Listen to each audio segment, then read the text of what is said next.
Today, we are here in Naro Moru with many farmers from different parts of the country to see some cool technologies that we have installed at Solio Cooperative. Kuma hĩndĩ ĩrĩa twathomithirio ũhoro wa mũtambo ũyũ wa solar, nĩtuonaga kwĩna ngũrani na tukona kwĩna faida nene mũno. O mweri nĩ yahũthĩraga ngiri 25.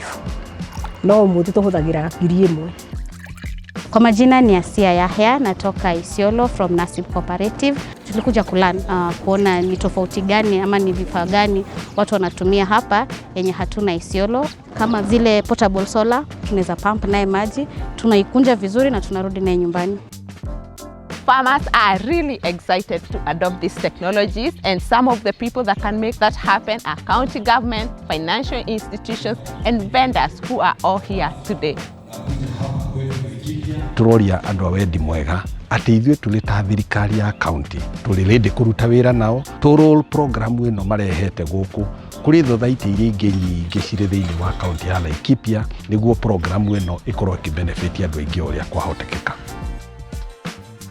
If a cooperative or an individual would be interested in this product, Cooperative Bank Naro Moru, we support these projects fully. Muthenya wa umuthi hari ithuĩ ni a positive remark tondu nĩ ndahota gũkali a good number of farmers ni ũndũ wa technology no makilia ya solar dryer. Solar powered appliances can connect people to opportunities, and what we have seen here today is that there is appetite for adoption.